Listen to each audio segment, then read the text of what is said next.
My next viewer question is a very popular one concerning how to compensate yourself as a business owner.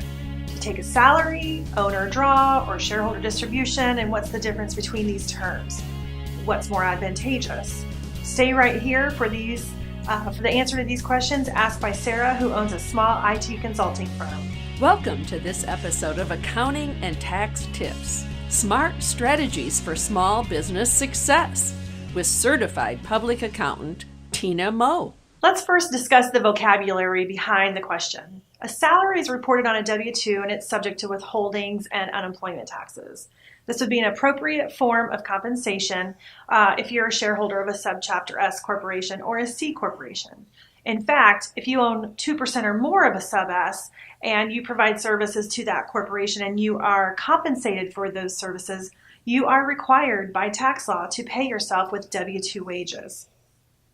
This doesn't mean you have to compensate yourself solely through payroll. You are allowed to take some shareholder distributions in addition to your payroll.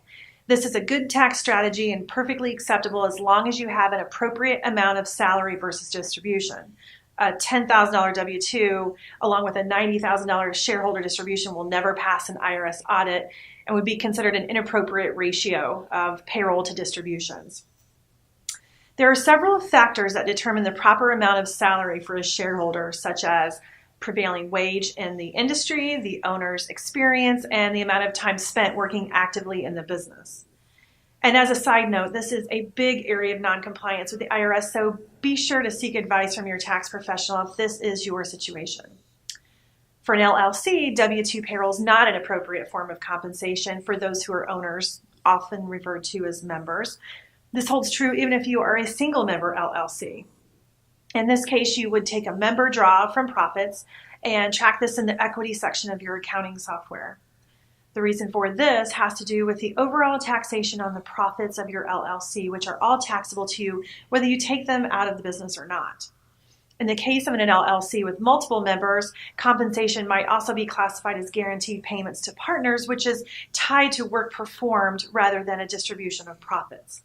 Both subchapter S corporations and LLCs are referred to as flow-through entities, where the owners are taxed on the profits of the business regardless of how much of the profits are distributed out.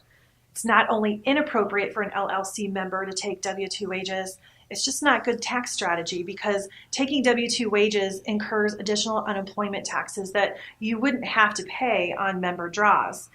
Not only that, but it simply goes against tax code.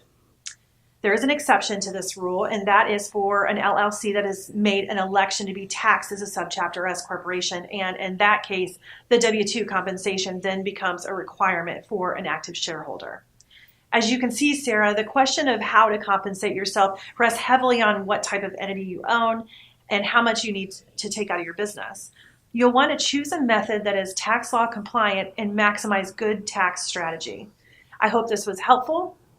And I thank you for your questions. If you have a tax question, please submit it to Tina at actservices-inc.com, and I'll make it a topic of a future show. For more information on this and other tax topics, visit my website at www.actservices-inc.com. Thank you for watching this episode of Accounting and Tax Tips with Tina Moe. For more great information, visit Tina's website at www.actservices-inc.com. Also browse the other shows found right here at Indie Biz TV Shows.